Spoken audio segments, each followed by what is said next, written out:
Hi, this is Greg Stanley. I'm here with Dr. Ron Peterson, periodontist, Hello. and we want to talk about the area of associate opportunity, like someone coming out of school or somebody working in another office currently, wanting an opportunity as an associate, not just a placeholder, but a real opportunity, an opportunity to earn and possibly even earn equity if that's the goal. There are a lot of YouTubes and other informative sources on how to be interviewed if you're an associate looking for a job, but there's really not much in here about what you should be looking for. And our purpose isn't to educate owner doctors so much as it is to educate you about what you should be looking for, because with our experience in the practice with associates, with many associate doctors, we've come across just about every problem that can arise, and we want you to realize what sorts of things you should be looking for so that the chances of success are high. Right, finding an opportunity, and I might add to that, keeping the opportunity. Like if you get a great opportunity with lots of patients and opportunity for revenue in a great office, and then you don't perform, we have to talk about how that can end up too. Yes. So the first question is, what are you looking for? And there are a lot of things to consider here. Is it just about the money? If so, then you need to look at what's important there. And what we found with associates is that things can often be very confusing about what your pay is going to be. It's very confusing. One way to look at the success of what you can expect is what success the other associates are having, if there's more of them in the office. And with some of our doctors, we actually have them use or copy the W-2s of their existing associates with the names blacked out and show those to the potential associates during the interview and say, okay, I know this is confusing. There's a lot of things with our rules and our systems, but if you do the things that we do in our office and follow our systems, this is the kind of money you can make because this is the kind of money the people that are with us now are making. One of the things I have learned in dealing with people where you begin to talk about your goal, your vision, what do you want? A lot of times the people you're talking to don't even know what's possible. And I would suspect that's the same for associates, potential associates listening to this presentation. So along with talking about things you need to look for, I think we should also include what's possible. Absolutely. We've seen associates in different offices earning take-home pay over $1 million a year. And so if someone's done it, it's probably possible. Correct. $300,000 to $500,000 would be a home run. You have to keep in mind, a medical surgeon makes $300,000 a year. So if you can make that much as an associate, I would say you've landed in a good situation. I agree.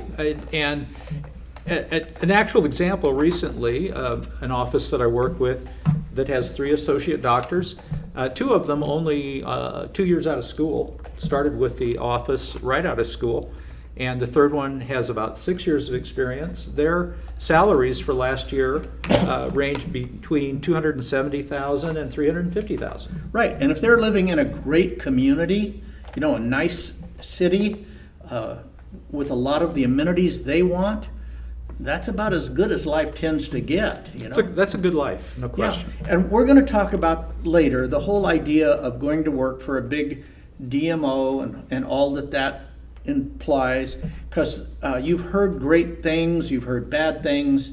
We'll try to help clear that up. Good. The things that you should consider on what do you want, besides the money. Are you looking for more clinical experience? Are you looking for mentorship? Do you want a small office? Do you want an office with several other doctors so that you can consult with them and learn from them? Are you looking for a long-term situation? Are you looking for a potential equity position either now or in the future? And are you looking at a corporate office? These are all things that you should research and have a good idea of what you're looking for. You don't have to have it all nailed down, but have some pretty good ideas of really what you want in addition to making a good living. Yeah, like what's the pace you want to go at? Correct. Because the DMO, it tends to be a faster pace. And if I could use the term high pressure, and the pressure is on you, to produce and to sell and so forth. And you got to see if you're comfortable with what they're asking for what they're paying. Yeah. So it's all about the opportunity. And think of that. What makes a good opportunity for you as an associate? And you want to confirm some of the things that you're told. Yeah, you don't just take it out of hand. Correct. You want to be sure this is true. So here's the things that you should be asking the office. The first one is about patient volume. How many active patients does this office have? How many new patients per month does the office have? And what's the source of those new patients? Is it from marketing? Is it from referrals from other patients? Where are they coming from? What's the conversion rates of these new patients? How many of them actually go ahead with treatment and become long-term patients? How many days of hygiene does the office have? A day of hygiene means you have a hygienist working full-time that day, so you could have in a week, if you've got 5 days and 3 hygienists, you've got 15 days of hygiene in a week. So, can I comment on this, Doctor? Please. This patient volume and hygiene and so forth. Too many people try to compare opportunities by a single number. Percentage paid to the associate. I'm getting 25, I'm getting 30, I'm getting 35. Somebody might even get more, especially if it's a specialist position. And yet that does not measure the opportunity. What Dr. Peterson's talking about here is far closer to a true measure of opportunity. If you have a big percentage and no one to earn it on, hard to argue that you're getting a good deal. 35% of nothing is still nothing. Yeah. And 25% of a lot is an attractive figure. In fact, some of the associates, the rare ones that make those huge numbers, are typically in sedation offices where office overhead can be high, but the cases are big, and 25% of $200,000 a month is a whole lot of money. Right. So what are you going to be producing? What are people there producing? I've seen too many people learn the hard way that the higher the percentage offered, the less the opportunity. I've seen cases of 50% offered to an associate, and when he gets there, instead of patients, they give him a handful of business cards, tell him to go out and meet people. Yeah. In other words, he's got to build it himself or herself. So the true opportunity there is not very good. Right. It looks good because of the promise of pay, but when you get your actual check and they're virtually zero, it's not a great opportunity. And when you complain about it, they put it back on you and say, well, go out and meet some people. Yeah. Go out and get some patients. What's wrong with you? Get out there. So look at the days of hygiene, and then look at, are there numbers of patients growing? Is this a practice where the census of the office is more than it was last year, or is it less? And if it's less, that means they're losing patients over time, which can be a real problem. So you want to look at the health of the office based upon the patient load. Let's talk about that. It's not uncommon if what you're searching for is an equity opportunity to buy in or buy out an existing doctor, probably aging. It's not uncommon for an aging doctor to see what Dr. Peterson just described, patient volumes start to lag. In other words, you got to make sure this is what you're looking for. You got to get in there and prop it back up while there's still time before it's too late. Correct. Where are the patients coming from? Are they marketing patients? Are they referral patients? Those are 2 different types of patients. Marketing patients are checking you out. They don't know you. They really don't have a connection with you. They may not even trust you. Patients that are referred by friends, families, relatives of existing patients, come in with a level of trust and a connection. There's a big difference between marketing patients and referral type patients. Let's talk about that. A lot of referral patients hesitant to slide over to the associate doctor. It can be done, especially if staff have the verbal skills. The good news is, in today's marketing world, patients come in quite often after having checked Google reviews. So they pass as a marketing patient, but they have a lot of trust in the office, not so much in the doctor. And so you, as an associate, can inherit a pretty good patient through marketing in some cases. Yes. Yeah, it does. Marketing isn't necessarily bad. It's just that systems have to be in place in the office to handle that type of patient because it's a more fragile relationship. Right. So having systems that develop those patients and convert them is important because if they don't have those systems, the conversion rates will be slow, very low. So these are things that you probably have never heard about in school, but they're crucial to the success that you will have or not have as an associate dentist. A couple of other quick things on the opportunity: the demographics of the patient base, what can they afford, what type of cash flow do they generate, what is their case average? In other words, how much can the office typically depend upon in production from each new patient that comes into the office? And then finally, what kind of an office is it? Is it a Medicare or Medicaid type office? Is it a fee-for-service? Is it an insurance? Is it mostly PPO? There are a lot of different things. Now, none of those is necessarily bad because there are ways all of those offices can be very profitable. But just be sure you're getting involved with something that you want to do. What's not uncommon is for the owner doctor that's bringing in an associate to have their eye on the associate to pick up a certain area of the practice. For example, I'm doing all implant placement or high-end cosmetics and so forth, and they look to the associate, one, to do what they're doing, which may be far beyond your years, and the other is they're looking for you to pick up the pieces of dentistry that comes in, which can be lucrative if you have the support system. So it's good to know that so you know what you're getting into, what's expected of you. Absolutely. The next thing to look at is the actual physical office. And there are a number of key items here. The first one is how many treatment rooms are there and how many will you have access to? If you are working out of a single room and the owner doctor is working out of 3 or 4 rooms and the other rooms are hygiene, you're not going to be able to produce up to your capacity or capabilities because you're physically limited. If it's a very small office that has 4 chairs maybe total, it's going to be difficult and challenging for you and another doctor and a hygienist or two to actually produce the volume that you would like to produce. So you want to look at that. How many assistants will you have available to you? If you have one assistant and you're trying to work out of 1 room or even 2 rooms, you will still be limited in what you can do because of the time required just tearing down and resetting up offices. If you have 2 assistants working out of 2 rooms, your production will be much higher. So that's another thing to talk about is physically, how is the office and how are the staff? How many hygiene rooms are there?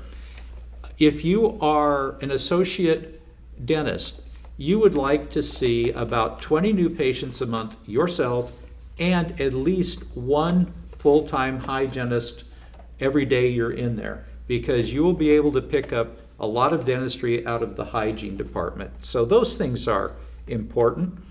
And what if it's going to grow more? If your office continues to grow, what's the capabilities? Is this an office that has rooms that haven't been finished? That's good. If it's very small and you're landlocked and you have no place to expand and you're in a condo office and everybody around you owns theirs, you can't expand. So you want to look at whether that's going to stifle your production and your capabilities. Let's talk about stifling for a moment. Let's say you move into an office that has 1 or 2 operatories for you. and the owner doctor is older and aging. We all are, but you don't notice it till you're older. And it's probably time for the owner doctor to slow down and free up one of those operatories or two of those operatories that he or she is working out of. Now, this is where you have a chance to expand without knocking down walls or even buying equipment. Now, if the doctor, for some reason, the owner doctor, will not give up some of the existing space, you're stuck. Yeah. And it was a bad road. It dead-ended. Yes. And look at the equipment. Is it modern? Is it up to date? Does it work? Does it work? Yeah. Does it come from the 70s? Right. There's a big difference in today's equipment and the equipment of yesteryear. So look at that and make sure you're going to be comfortable with it. Make sure that it will do the things that you want to do. Can I just add to this too? As an associate coming in, if you're dealing with an owner doctor that still wants to be in practice and call some shots, call the shots, coming in demanding a lot of different equipment and endo systems and whatnot will probably alienate you right out of the box because there's a lot of spending that goes on. And in truth, you're not going to be able to add a lot of revenue in the first few months. So you become kind of a liability without an upside. Yeah, excellent point. If you're being interviewed, the doctor's interested in you. But one of the things that you can do that will kill that interest is to come in with a lot of demands. So these are all things for you to consider, but don't think that you're going to come in and tell the doctor, your equipment's all garbage, I can't work with this crap. But so if you want me, then you're going to have to spend $250,000 to equip these rooms, at which point the interview will probably be over. So be reasonable, understand what you're getting into, but look at the equipment, look at the physical layout and say, okay, what's the future? Is my future here short term, long term? What am I really looking for? What do I want? And can I get it from this office? Our hope is, having worked with so many doctors, owners, they want 2 to 3 years commitment. They want to see you stick around while they recover what they spent on your learning curve. True, very true. The next one, this is a big thing, and this is very difficult to judge from your point of view, especially in the beginning, and that is, how is the office managed? Does this office really understand the business of dentistry? Dentistry is like any other business. There are do's and don'ts, and there are things that you can do to make the office better, more productive, more profitable. And there are different models. The model of a single doctor in a small office is the old traditional model. And for the money that you can produce in that model, it's really quite profitable. And the ADA says that single doctor offices have a profit margin that ranges from about 27% to about 35%. And there are a lot of variables in there, but still, if you're a single doctor in a small office, you can control your costs, you don't have a lot of employees. The problem is you can hit your limits fairly quickly. And there's a point where you just can't produce anymore unless you work more hours. And there's a point where that gets old too, and you want to realize that there's more to life than working dentistry 12 hours a day. So look at the business model. If it's that type of a model and maybe leading into a purchase at some point, okay, if you know what you're getting into. But if it's something different, they're going to have, or they should have, much better business systems. Right. There's a phenomenon that comes out of practice where you're running, usually in the name of profitability, one staff person short.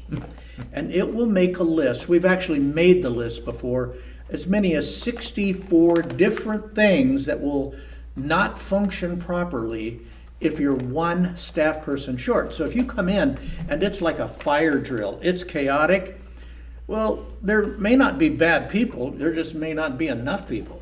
Yes. Yes, a lot of people kind of run on the theory that I can do more with less, meaning. Yeah, and I can keep more. But the problem is, ultimately, you end up doing less with less. So Well, yes. you have to have enough people, and you have to have them trained, and they have to know what they're doing, and you must have organizational health. You have to have a structure in the business and people that actually know how to deal with all the systems they're operating, understand the psychology of their patients, the psychology of their staff. It is not just a hit and miss situation. It's as simple as, for example, in some cases, a checklist. Every patient, there's a checklist for what was done, what was filled out, what was said, what was introduced. It's as simple, quite often, as just a bunch of checklists. If they're not there, you're dealing with success comes from old veteran staff, not old, but long time in the practice, that know everything. Seasoned. Yeah, excuse me. Lose one of those, and you'll wish you had some systems. Yes, the larger the office, the more crucial the systems are. Now, how do you figure that out, or how do you appraise that as a potential associate? Well, one is by just looking at how the office operates.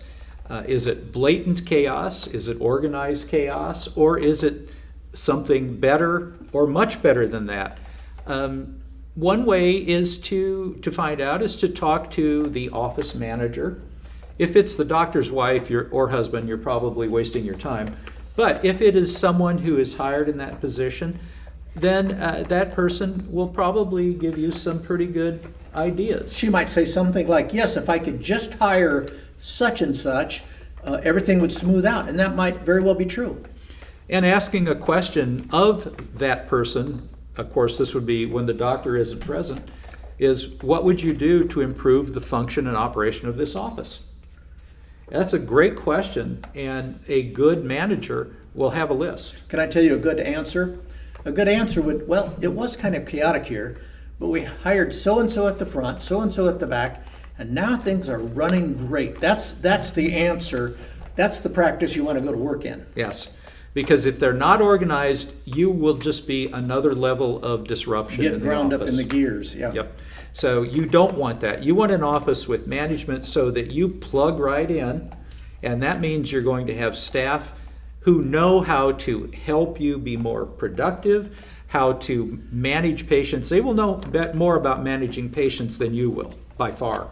And they will be able to handle it. They will be able to bring in the patients, to sell the cases, close them, to do all the things that are necessary so that you can concentrate on being a dentist and being a better dentist and being a more effective dentist. It's typically a weak point in the associate's encounter with the office is getting cases sold.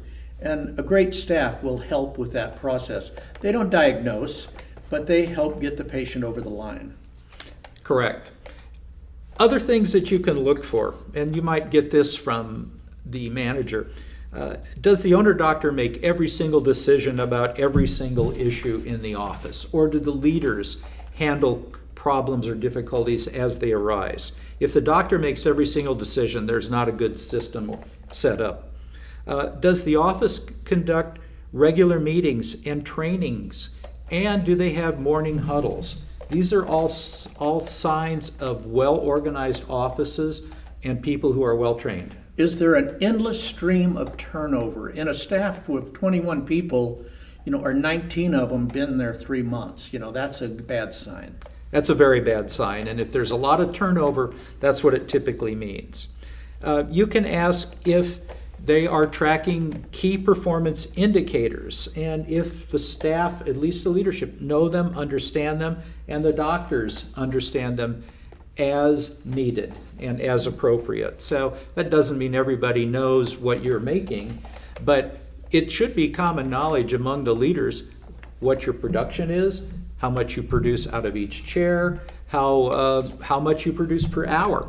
These are all key indicators that are metrics for your success. Let's talk about that a little bit, because if they go the route, people listening to this, go the route of the big DMO, with 200 practices or 300 offices, they may be introduced to the idea of quotas, where they have to sell a certain amount of dentistry to each person.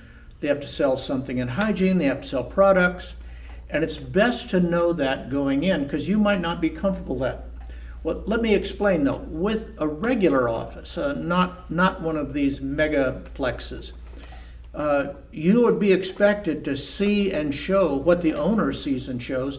If the owner sees a crown, you should probably see a crown too. And if you don't, you need to discuss that. So I just want you to know it's kind of a fork in the road there.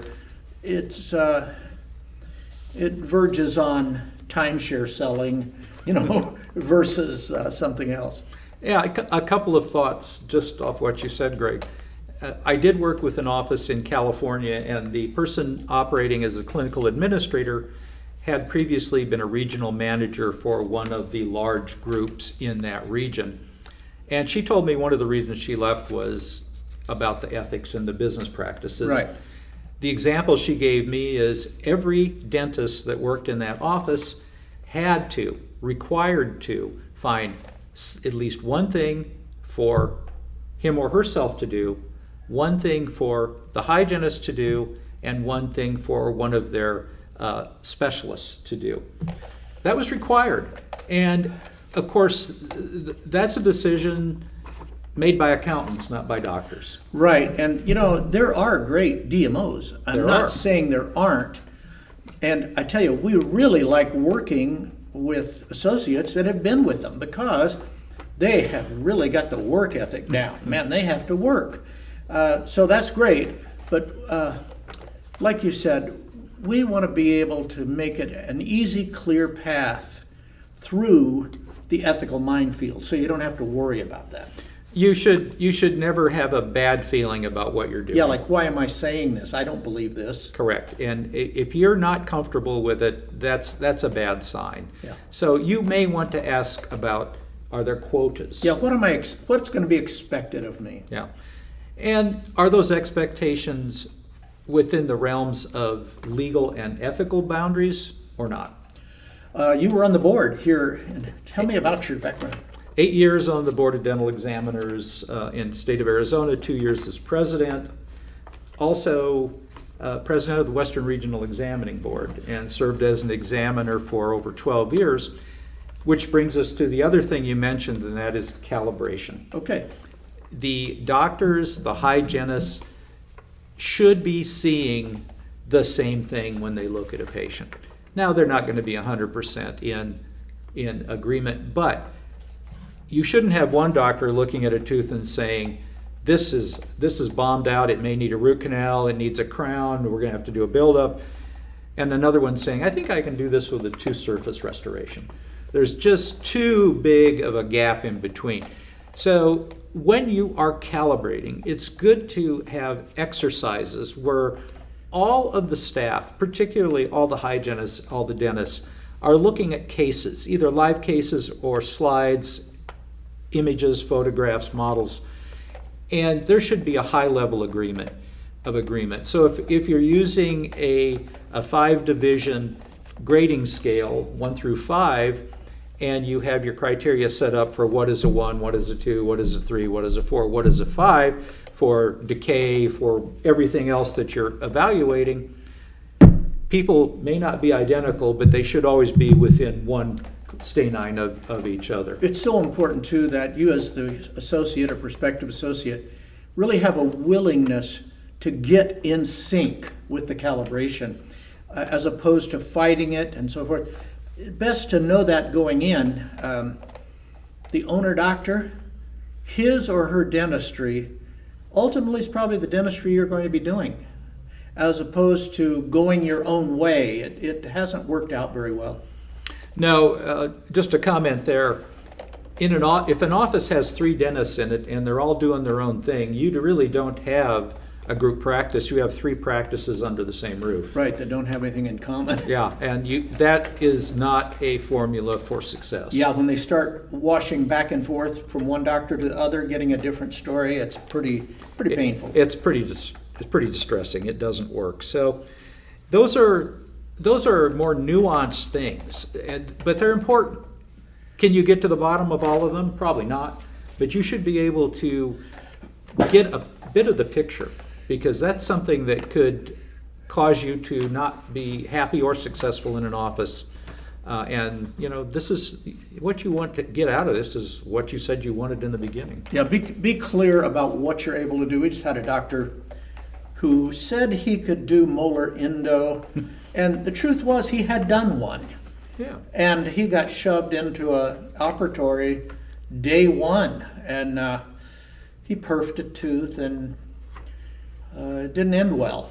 And No. it wasn't really fair to him, but that's kind of, he didn't really warn people. He needed some ramp up.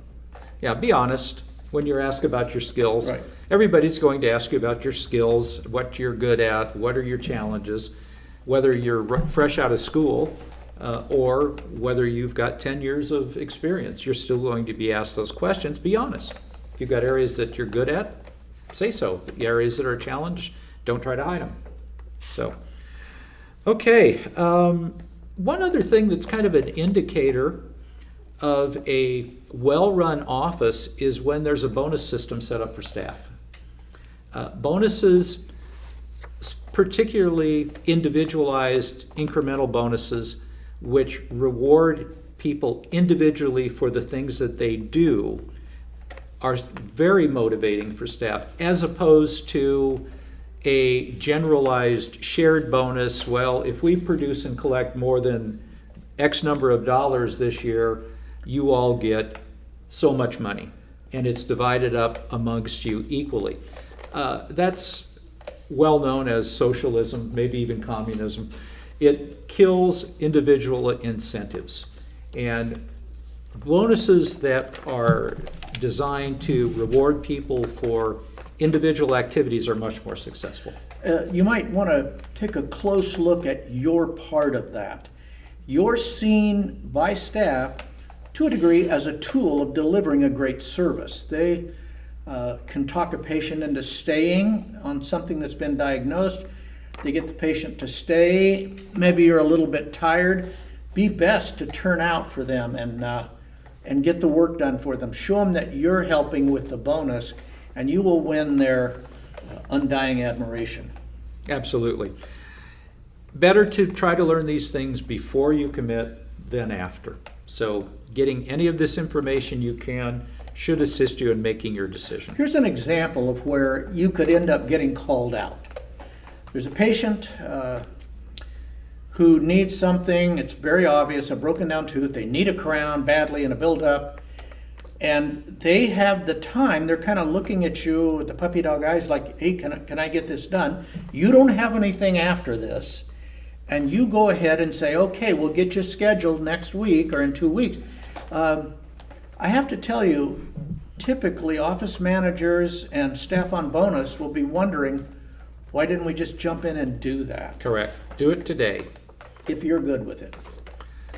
Okay, let's talk a little bit about how will you be paid. I watched a YouTube video on a site recently, the Dental Student Association site, I believe it was, where someone who just finished a perio residency, near and dear to my heart since I'm a periodontist, had interviewed with several periodontists about coming on board as an associate. And he carried on and talked about what a great experience it was, and how in the half hour or 45 minutes that they spoke in the interview, they talked about treatment philosophy, about techniques, about research, about all of the things that are academically fascinating to us as dentists and as specialists. And he said, almost in a flippant way, and we didn't talk about money and salary. We talked about the stuff that really matters. And my thought was, I'd like to talk to you in 6 months and see what you think about things then. Because if there's something that would be the main cause of associates failing, in my mind, it's misunderstandings on how they're going to be paid and how much money they're going to make. So you want to get this nailed down the best you can, because there can be just night and day misunderstandings between the owner doctor and the associate. And promising you anything, pay, percentages, bonuses, if support is not given to that effort, enough staff, good equipment, maybe even marketing, Enough patience. it was an empty promise. Yes, it meant nothing. So you want to get this really nailed down. Right. And don't just talk about percentage. Let's talk about some of the different ways that you could be paid. You might just be offered a salary. Salaries are a guarantee, and there are a lot of different types of guarantees, but let's say you're offered, and this is an ADA number, $120,000, $10,000 a month guarantee to come work in this office. And then typically there'll be a few perks and bonuses, maybe health care, perhaps some paid holidays, perhaps some vacation time, perhaps a 401k. So maybe another $20,000 worth of perks in addition. Well, that's easy to understand. And a lot of people like that simply because it's easy to understand.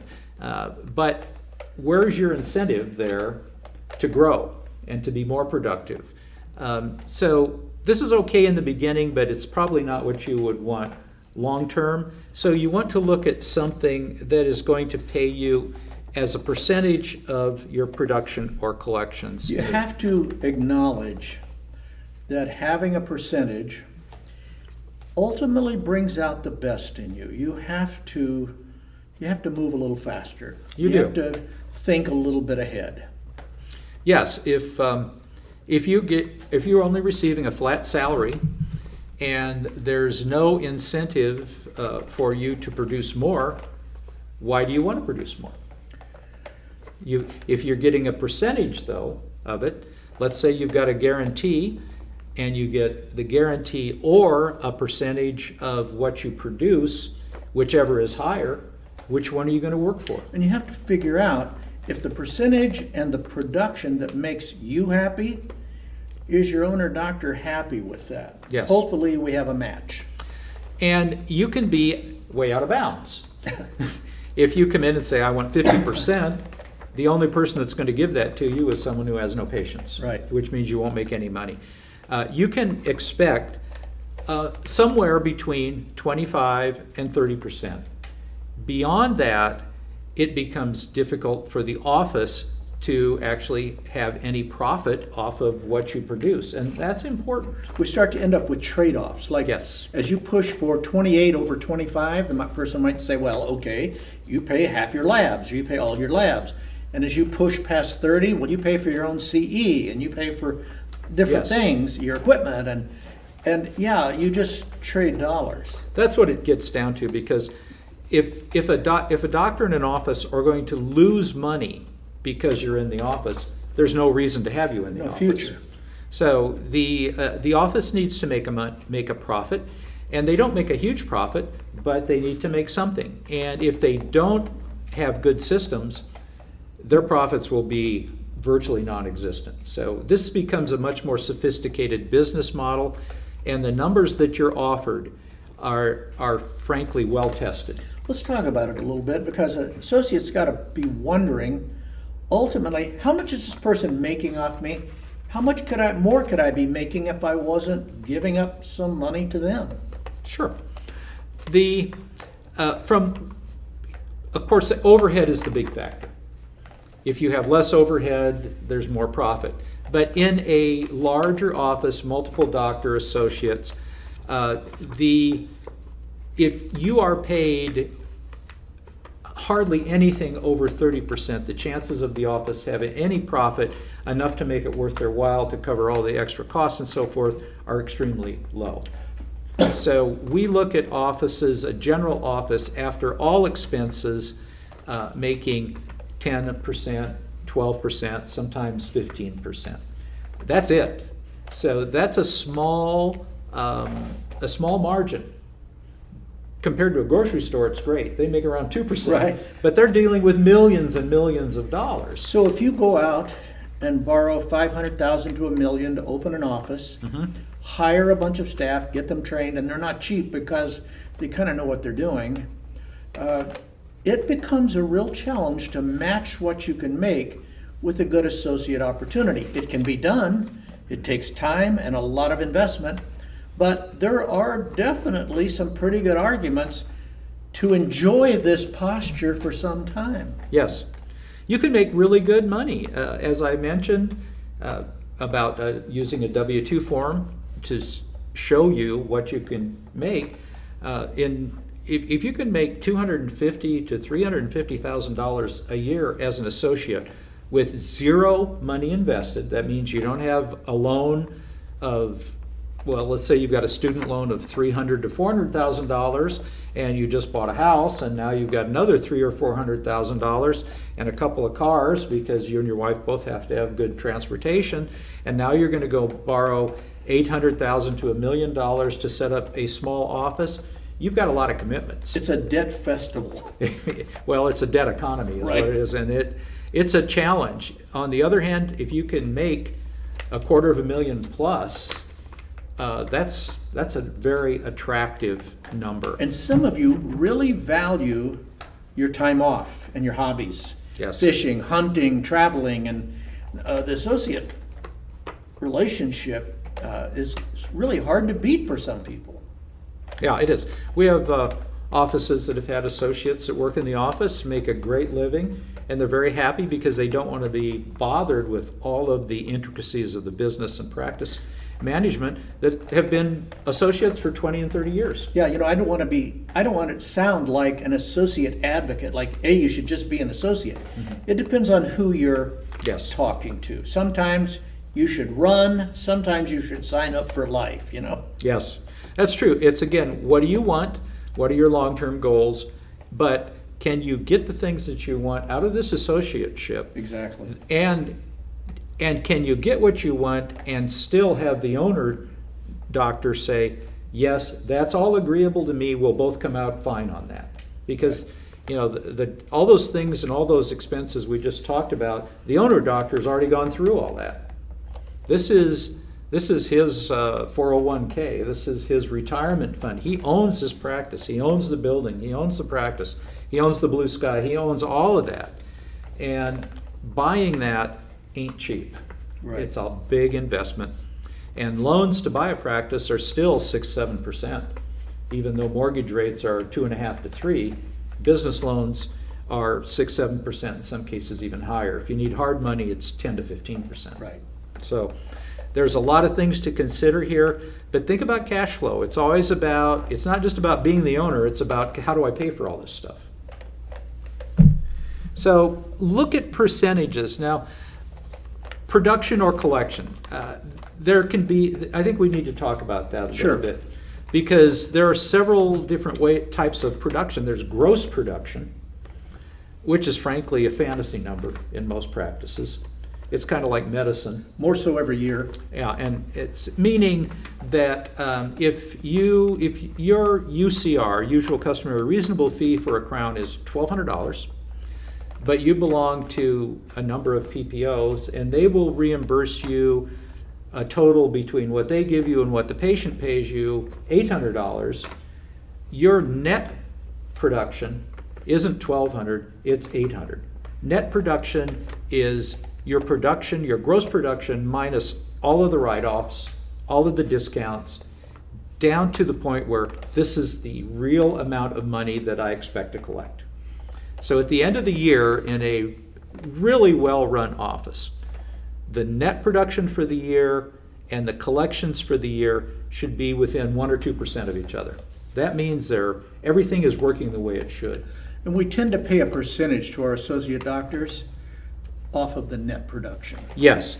If you want to be paid off gross production, they'll do that, but you're probably going to get 15 to 17%. And it's a hassle to figure it out. It's always a Unknown. hassle. And it's the same with collections for the office.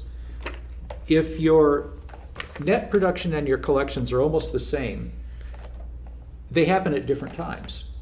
You do the net production this month, but the collections may not come in for 60 days. Right. So it's easier for the office and easier for you if you're paid your percentage off of net production But the office has to be well-run for that to work for them. Right. If they're bad at collecting, and their net production and their collections are 15% apart, then that's a problem with the office. Right. They don't collect their money well. Okay. And is there a guarantee? We talked about that a little bit. Guarantees are good, especially when you're getting started, but every office that gives you a guarantee also knows where they want your production level to be just to break even. Because typically when they bring you in, they're losing money on you for the first few months. So in 4 to 6 months, they want to see you earning that guarantee Yes, exactly right. So, based on your percentage. correct. What benefits we talked about a little bit. If you're an owner, you have no benefits. I mean, you don't. You own the practice.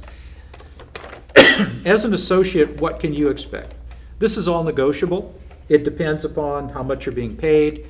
A lot of things come into it, but it's worth a discussion.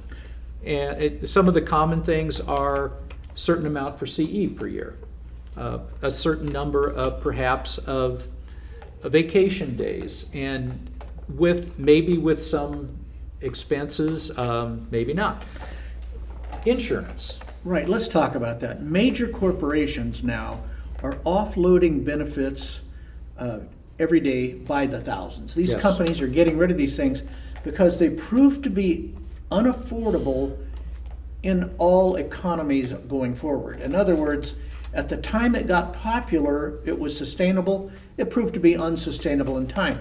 So we're seeing more doctors saying, hey, we're just a little practice. We make $2-3 million a year. To commit to these big benefits and so forth isn't sustainable. Well, that's how it is. And if some doctor says, well, we're in an area to get staff, you got to pay benefits. Benefits cost money. It's all about money. So whether it's benefits or giving people more money, that's what it is. And the owner doctor will have to pay it. But yeah, be realistic. The whole idea of lucrative benefit packages is kind of an idea from a decade ago. From post-World War II, actually. Pretty much, yeah. So, but yeah, they've been changing ever since because they become unaffordable. And again, businesses now are all being challenged. The changes in buying, the changes brought about by pandemic, other issues are changing many parts of our society and our businesses, and the money is not what it was even since 2008 when the financial crash. When a third of medications taken monthly cost over $10,000 each a month, how long can we afford to pay employee benefits? Yeah, there's just too many unknowns. If you're offered some benefits, great. As part of a package, if the salary is low, then the benefits are probably going to be better. And if the salary is high, the benefits are probably going to be lower, because it all comes out to a total amount they can afford. Our suggestion is to make your own benefits. You get your own insurance, do your own pension savings, pay off your house. In other words, make your own benefit package. I absolutely agree. What affects your income? Well, these are things we've already said, so I'll just review I them saw a few quickly. more in there that look Okay. pretty good. Okay. Speed.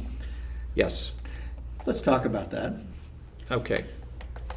You know, you can get in there and do great dentistry, but there's a speed that you'll be expected to go at to keep up with the office, for one. The others, if you don't go at that speed, you don't make money. It's not good for you. So we have different people that we've inherited. For example, somebody comes from a clinic that's government funded, and they're in there doing dentistry that really isn't scrutinized. The government pays for it, or somebody else pays for it, and you go real fast in order to try to make a little money, and the work isn't good. Another way is you're a person that goes real slow and you do great work, and again, the government pays for you, they subsidize you and your slow speed. When you get in the private sector, there's a speed that you're expected to go at. Can we just talk about that? I mean, and you yes. you can't hit the ground at this speed. If you're new out of school, you got to work up to it, but you got to know there's a speed that the owner's going at. For example, cutting a crown, doctor. Yeah, it's most of our seasoned doctors, 10 years in practice or more, they will set aside, on average, an hour for a crown prep, impression, digital or physical impression, temporization, post-op instructions, and taking care of the finances. So now that doesn't mean the doctor's in the Right. room that long, but for the whole process, it's an hour. A new graduate would take half a day in some cases. And Which is not sustainable. It's okay to start there, assuming the owner agrees and knows that, but you got to start learning, how does he do that? How does she do that? How do they move so quickly? I didn't know you could do this, or, you know. Well, that's very true. And the first thing to remember is reputable practices, which 99% are, let's say, are not going to ask you to compromise your ethics, compromise your license, or do anything unethical, illegal, immoral. They're just not going to ask you to do that. But they're also going to expect for you to be able to pay your own way. And to do that, you have to be able to produce. So they know right out of your school or even your GPR, you're just not going to be a ball of fire. Highly unlikely. It's going to take you some time. One of the things you need to remember is don't be offended when staff in particular have suggestions for you. One of the things we recommend is for every doctor that brings in an associate, we say, put your absolute best assistant with your weakest doctor, which would be you coming in out of school, right? or your newest doctor. Because a really good assistant can make a slow doctor faster, more efficient, because she knows what you're doing and how to speed things along. It doesn't mean she's telling you how to do dentistry. She's telling you and sharing with you the things that make you more efficient. This is also where discussions with your other doctors in the office come into play, discussing cases. Ask your owner doctor, what is it, how do you cut a good prep in 25 minutes on a crown? Because that's the actual time you spend cutting it. And he or she will probably have some tricks to share with you or some things they've learned along the way. That's good. Dental school is taxing. It's a lot of work. It strains the brain. But what's really amazing is when you come out, you're still a baby. Yeah. You're introduced to a lot of things, and you may be really good at some of them, but you're going to get better. Can I talk about some of the practical applications of speed affecting your income? Yes. One would be what we call same-day service. The hygienist has a patient with a previously diagnosed crown sitting in her chair. She's asked the patient, would you like to stay and get that done? Well, we can wedge it into somebody's schedule. See, typically, we've already piled on the owner doctor. If we can wedge it into your schedule, the associate, and you can get that done fairly quickly, that's work that is almost always there. In fact, it's not uncommon to have 2 to 5 of those a day come out of a really busy office. Now, you might be thinking, well, you mean they're not going to put people on a schedule and it's not going to be organized? This sounds like chaos. Well, this little bit of chaos will bring you as an associate an unending stream of grateful patients. They're Yes. thankful to get the work done now.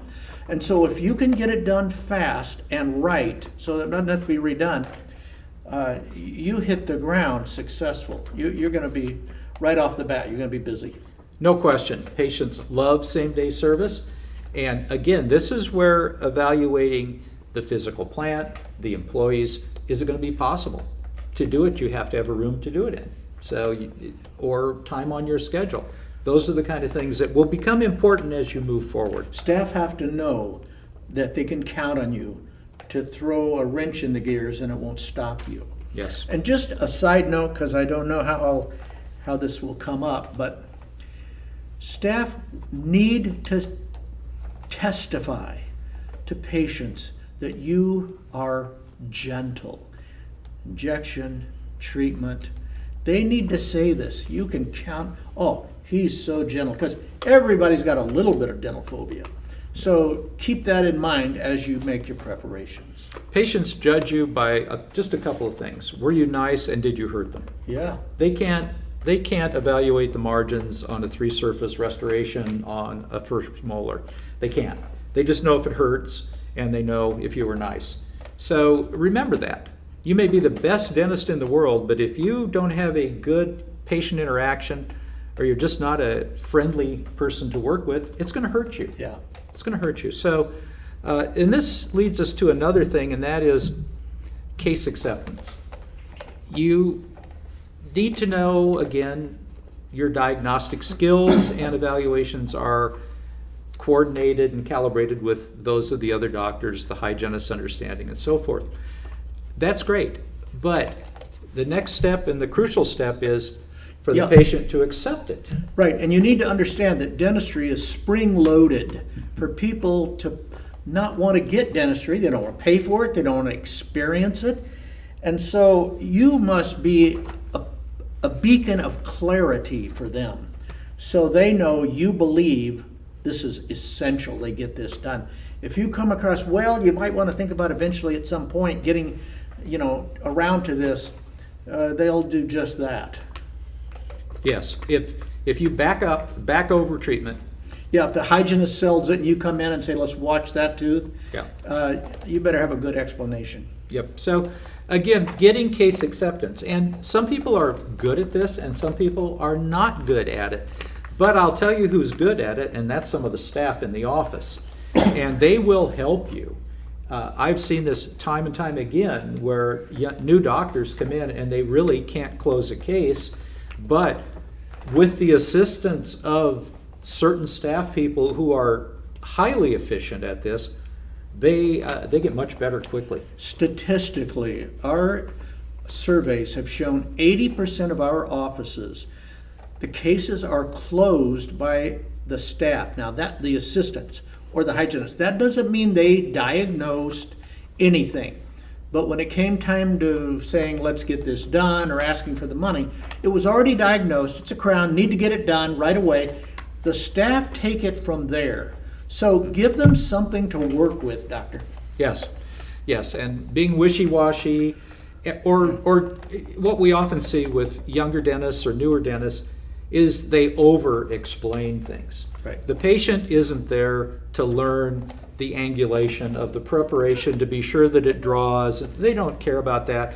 They want to know, okay, I've got a problem. Can you fix it? Yes, we can. It's going to be a crown. That's it. You don't have to go into great detail. In fact, you may hurt your chances of closing. If you ask me, what I see is the difference between a seasoned owner doctor and an associate brand new is the owner doctor's ability to read the face of the patients. Because you can stand next to the owner doctor and watch all the things they do, and if you're not seeing what he or she is seeing, you've missed the point. They know when the patient's not listening. They know when the patient has tapped out mentally. They see the vacancy, and they know it's time to close and move on. Yes. Yeah, and that is something that's hard to teach. Right. You learn that with time. And you really learn it With a payroll. with a payroll that you have and to an make. overhead. Correct. When you got an overhead, it's a good incentive. So, okay, we've covered a lot of the things that you should be looking at. Next, we're going to talk about getting hired. The interview. The basics.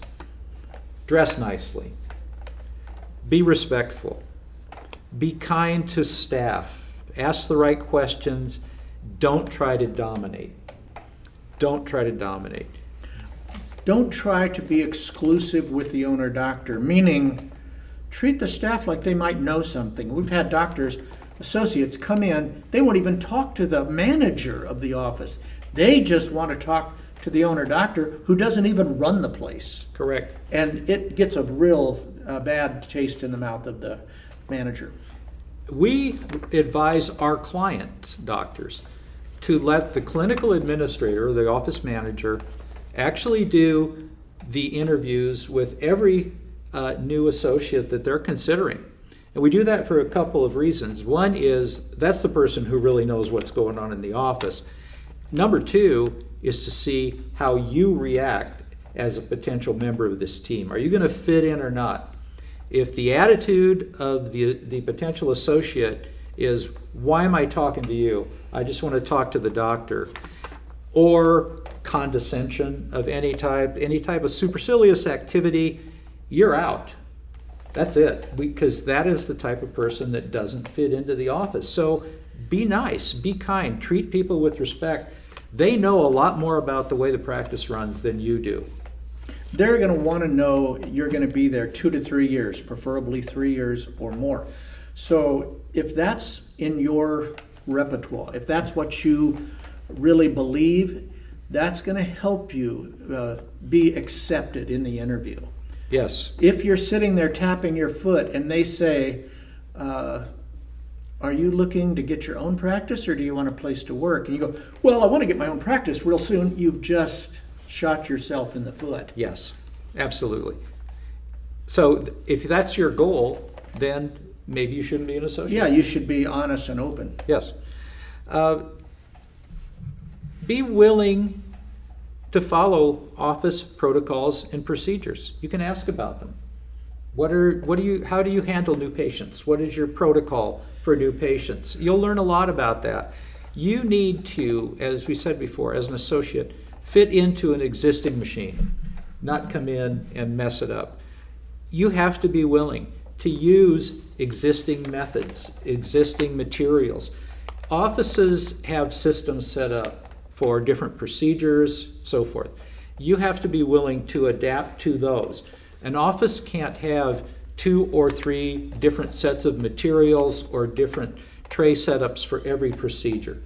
You have to have uniformity. It's the only way the office can be to be effective. Now, if there's some things that you and, after you're hired, you and the owner doctor or other doctors want to talk about for maybe some changes, fine. That's a group decision by the doctors, approved by the owner doctor, and implemented by the clinical administrator.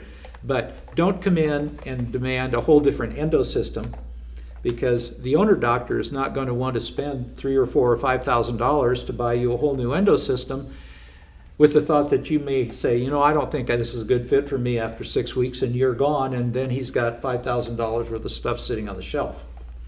So be flexible, be understanding, understand that you're going to be part of something that's already functioning, and you're not there to reinvent it. You're there to learn and to fit in. That will be a big, big help. Sounding like you're too caught up in the details of the contract, by the way. Kind of a red flag for an owner doctor. Okay, now, do you have a bell that goes off at noon so I know my lunch starts? Or, you know what I mean? And it's not that you don't get your lunchtime or your break or whatever. You might have to take it a little later or something. If you're not that flexible, you should be interviewing with a government clinic. Yep. Well, let's go into the contract, because Okay. that's a big deal. And what you just said is true. I did part of my residency in a VA hospital. And there was a 15-minute break in the morning and a 15-minute break in the afternoon and an hour off for lunch. And the main doctor in the clinic maybe saw 1 or 2 patients a day, and that was about it. Those of us who were residents there were doing all the work, and that was fine. We wanted to, but you're right. The bell went off at a certain time, and a certain group took their break, and then another bell, and the next. And that's not how a private office operates. So, what's in the contract? There's going to be a lot of terms here that you may not be familiar with, but again, it's the basics here that count, and these are the things you're going to run into. In some states, in fact, in most states, you'll be faced with something called a restrictive covenant, which means that once you've worked for the office, if you decide to leave, let's say you worked at an office, you told them you'd be there for 2 years, you put that in your contract. After 1 year, you say, I've decided I want to leave now. There's typically ways to break the contract, that's fine. But I'm just going to set up 2 blocks away. There's probably a protection in the contract by the owner doctor called a restrictive covenant. And a restrictive covenant means, okay, if and when you ultimately leave, you cannot set up a competing practice within a certain distance from the office, which may be anywhere from 2 miles to 10 miles, depending upon where you live. And you may not be able to do that for, if you want to be within that, it may not happen until at least 1 year, sometimes 2 years after you leave the office. Some states, if attorneys draw these up, they know that, depend on the state, it can be set aside because it's considered too restrictive of a Yes. restrictive covenant. But what they do instead is have penalties, like you have to pay for every patient that goes with you. You have to pay for staff that go with you, Yes. and it's quite expensive. And those are enforceable. Yes, they are. So you're going to have some kinds of restrictions in there, because think of it from the owner doctor's point of view. You know, I'm bringing in this great young associate. I'm going to introduce him or her to all my patients. We know they're going to like this doctor because we do, and we're going to get them really all set up, and then they want to put a practice in right next door to me.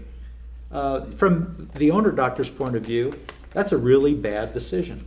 So they want some protection built in. And this does happen. We see it from time to time, and it does end up in lawsuits. It doesn't happen as often as I thought I would see it, but yes, it does.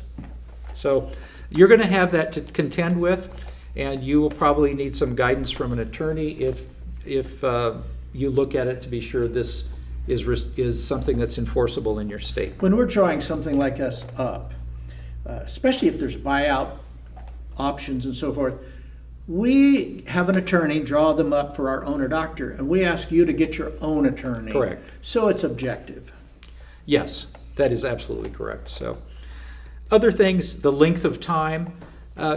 For a dentist to be successful with an associate, they typically want you there 2 to 3 years, at least. Some they'd like to have stay forever. But if you're only going to be there, in your mind, 6 months, it's a waste of time for the office. And if you've been there 10 or 15 years and you're making a tremendous amount of money and you have an incredible following, you have to ask yourself, is the $600,000 or $700,000 that I would get from selling my own office worth leaving and borrowing all this money and starting up? You know, that's what you face. Those are big decisions. Yeah. There's going to be conduct requirements that would cause immediate dismissal. Any type of substance abuse, sexual misconduct, illegalities, felonies, those sorts of things. There will be clauses in there that would mean you would automatically be dismissed from the office. There may be penalties for leaving early. I've seen this with some of the big DMOs and even some other types of clinics, that if you leave after 1 year and you signed a contract for 2 years, you're going to owe us $7,000 a month for that second year. Right. So there could be things like that. So again, look at all the pros and cons. Early termination, there's always that clause in there. There are typically conditions. There's going to be clauses on who owns the patients and the staff, and the charts, of course, and then, of course, your pay. So those are the main things. There's going to be a lot of other stuff in there. Some of it's boilerplate. I asked an attorney, we have an attorney writing a contract now for one of my doctors, and I said, I really want to keep it simple. This is not going to be, a big thing. This guy's coming in a day a week. Well, his simple contract's 12 pages. But Let's talk about contracts for a second. sure. You can always, pull one off the internet or get one from a friend or get a copy of somebody else's. What you get when you have your own attorney make your own contract, he or she has to defend that contract. Yes. And so, what were you thinking when you wrote this is what we're talking Yes, about. and that is absolutely true. The California Dental Association a few years ago created an associate contract template. And it's not too bad. Kind of a checklist. Yeah, it's not too bad. It really has a lot of these issues in there, and sometimes it's a good starting point, but before you sign on anything, have your attorney look at it. So, a few other comments, we'll wrap this up then. Okay? Other considerations: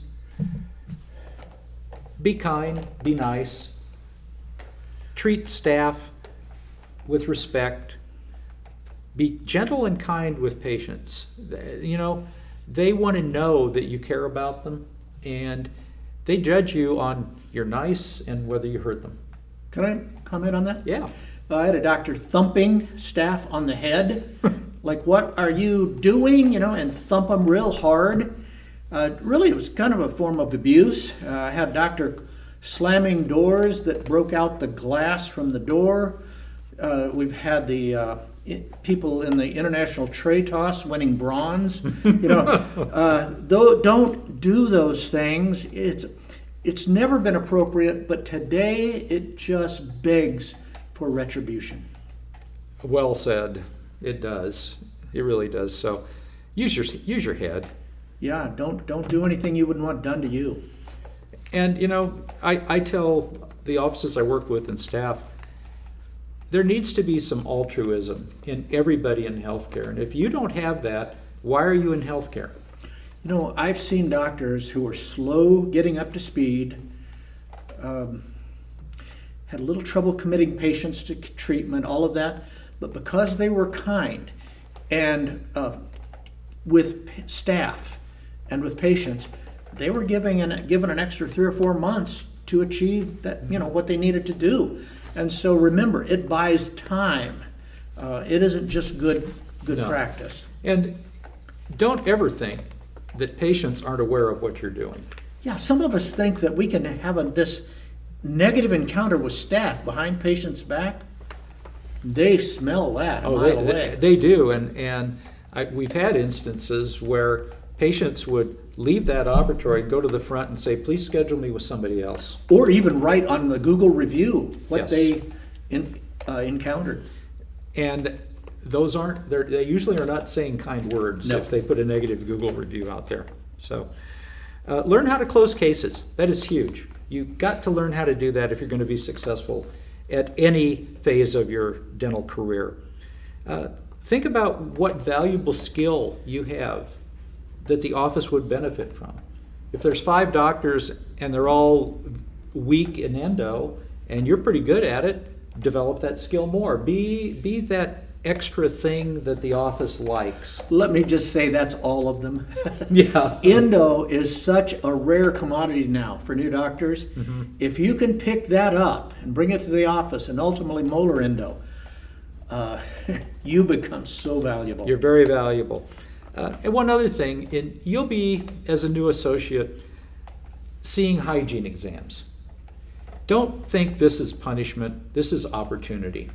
Right. Because when you see a patient of the owner doctors in the exam, the hygienist has already said some good things about you, or the patient wouldn't even let you come in to check them.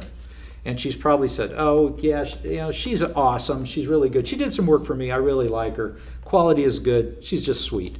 Okay, so the associate comes in. The patient looks up. Okay, no horns, no tail. Right. Looks like maybe it's a real person. How do you present yourself to them? Hi, I'm Dr. Peterson. It's nice to meet you. I'm getting to know a lot of the patients here. Really, really having a good time. I enjoy what I do. And you do the exam. You say, great, thanks so much. Now, that crown needs to be taken care of. If there's anything I can do for you in the future, I'd be happy to do it. Don't push, don't be obnoxious, be nice, be kind, be open, because that's what they're going to judge you on. And be clear. And be clear. So, how to handle existing patients, because that's going to be a big part of your career as an associate. Corporate dentistry, we've touched on a few things. This is just kind of a final discussion. They're not all bad, but when they are, they can be real bad. So if you're looking at that, they will, some of the corporate groups now are actually going into the dental schools and having dinners. Bring your wife, bring your girlfriend, bring your husband, bring your boyfriend, and they'll have a free meal in a very nice restaurant, a presentation about what the corporation can do for you, the kind of pay. they can make it look really good. And I'm not saying it's bad, but one of our offices whose son and daughter-in-law just graduated from dental school a year ago, and were planning on going back to work with their father, and he had built onto the office and done everything. They almost turned it down. They almost went with a corporate group because the presentation was so good. They finally went back with, their father doctor, and it's worked out great. They're doing extremely well, and they're very happy they made the decision they did. But the point is, they are recruiting. They are grooming because they need dentists, because there's a lot of corporate groups out there. So I would say if you're right out of school, the initial splashdown is probably better in some corporate offices. You know what I mean? You got a guaranteed paycheck, you got these things, but soon you go, man, I'm just working myself to death. I don't have any equity here. There's no future, whatnot. Or maybe there is. So keep your eyes open. Talk to people that are in the program. Yes. For a while. Talk to people who've been at it for a while. Because like you said, some of them are great. Some of them have to be kind of scrutinized. Pardon me. Be aware that these are real true business entities. And they are often run by MBAs and accountants. Often dentistry is a secondary consideration. Absolutely. It's about money. It's about a lot of things that are important, but sometimes at the expense of empathy, quality care, and sometimes, frankly, are stretching the legal bounds. For that example we gave of you must find 3 things. Right. That's illegal in my book as a board member. Be aware that there will be treatment expectations, and I hesitate to call them quotas. They may be informal, but there will be expectations. In the corporate setting. In the corporate setting, there will be, frankly, in the private setting too, but you're probably going to have a little more latitude in that depending upon other factors. Read the fine print of the contract. We see contracts sometimes that are just downright nasty, especially when corporate groups are buying a practice from an existing doctor. We've seen some instances where these contracts were so deceptive, it was everything except what you thought it was. from the line from The Godfather. Tomorrow, either your signature or your brains will be on this contract. They're almost that bad. So read it carefully. If you have questions for your attorney, get them clarified. That covers our discussion of what you need to know as an associate. If you are interested in dealing with an office that understands all this, we work with hundreds of dental offices across the country, and we teach them how to be a good office for an associate To provide opportunity. to work in. It's about opportunity, and they are set up to provide that opportunity. If you are interested in that, let us know, and we will be happy to give you more information. Anything we do with this is, of course, of no cost to you. In addition, if you would like a copy of this webinar, we will be happy to send you a link that will give you all of the slides and also a PDF that you can download and print of the outline that we use for this discussion. So again, let us know, send us your contact information by email. We will get back to you. We hope this has been helpful and useful, and if you have any questions, please feel free to contact us. Thank you.